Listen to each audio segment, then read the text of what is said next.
dahaga. Riang raya kita penuh tawa dan suka, suasana meriah hilang segala duka. Salam di hulu kasih bertahun semula, Syawal menjanjikan bahagia di hari raya kita. Style lah lagu dia. Ni lagu raya yang lain macam. Lain macam country and western. Are you okay? Where you from? Where you from? I'm from Pahang. From Penang. Penang. Beheng mana? I'm from Penang, from Phuket. Pekan, orang pekan. Ha. Apa tajuk lagu ni Mas Zaid? Riang raya kita. Oh, Riang Raya Kita. Lain macam lagu ni kan. Tengok, tengok dalam Rindu Aidilfitri ni macam lagu. Macam versi lagu ada. Kan? Ada lagu sedih, ada lagu Ha, riang. ada lagu sedih, ada lagu riang, ada lagu ria, ada lagu tawa, ada lagu gembira, ada lagu keinsafan, Lagu kelakar. lagu belakang. Termasuklah lagu makanan tempe. Ini dia punya pendrive dia, Mas. Tunjuk balik pendrive dia. Ni dia. Pendrive dia. Cara buka dia macam ni. Cocok je lah. Cocok itu berbunyi lah dia. Ni lah dia. Ada berapa lagu? 21 artis. Kalau dapatkan album Rindu Aidilfitri ni berbentuk pendrive Pendrive. boleh order dengan Abang Syed. Ha. Kalau tak dapat Abang Syed, jumpa saya pun boleh, ajak boleh. Ya. Dalam ni ada 21 lagu. Satu lagu. Termasuklah lagu Abang Syed, Ah. Riang Raya Kita. Yang Raya Kita. Macam mana tu? Riang raya kita hilang segala duka. Ke laut kau ni. Semput. Okey. Ada bonus 2 lagu. Ada bonus dua lagu. 2 lagu daripada Ajak Malaysia, lagu Ramadan. Ramadan ya Ramadan, bulan kita puasa, berlapar dan dahaga, mendidik nafsu jiwa. Itu lagu bonus pertama. Lagu bonus yang kedua. Tanpa kata.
Jawab habis.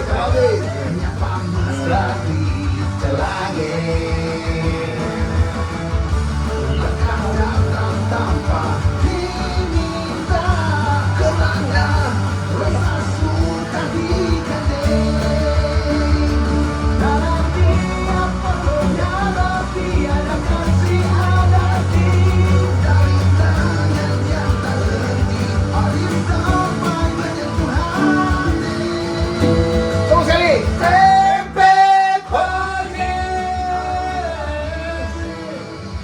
Sentuhan kasih. Tempe pagi. Tempe pagi. Tak perlu gilang kepekan. Di hati rasa dijaga. Di tiap bintang ada cerita tentang cinta, tentang keluarga. Itulah dia lagu Tempe Poji yang telah kami Dalam Melody riliskan. and Drive ni Ha. ada satu lagu yang terkeluar daripada lagu raya. Kenapa dia ada di sini? Kerana dia rilis pada bulan Ramadan. Oh. Dan ada yang nak dengan lagu Tempe ni, tapi saya nak jual satu tak boleh. Ha. Jadi saya masukkan dalam Pendrive, rindu Aidilfitri. Harap tak salah belum Nanti kau beli pendrive ni kau boleh lah separate kan? Ya, betul. Boleh dapat lagu raya, boring-boring raya, lagu kelakar, tempe poji. Original audio, soundtrack. Okey, kata-kata terakhir saya, selamat menyambut bulan Ramadan. Ya. Dan selamat Hari Raya Aidilfitri. Daripada Syed. Daripada Syed FGI Entertainment. Ya. Beli tau, jangan tak beli. Ni dia. RM35, lupa nak cakap harga. Harga berapa? RM35, siap pos. Siap pos. Saya saksikan MV saya di FGI Entertainment, Riang Raya kita, dan selamat Hari Raya.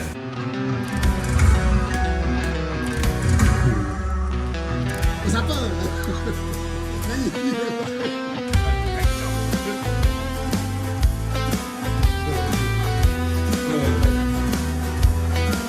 Lagu siapa ni? Apa tadi dia macam? Yang Raya juga. Pagi Syawal menjelma ceria, langit bersinar, hati pun gembira. Baju baru serba warna-warni, senyum terukir, tak sabar menanti. Langkah diatur ke rumah saudara, peluk mesra, hilangkan lara. Kuih raya terhidang di meja, ketawa riuh satu keluarga. Riang raya kita penuh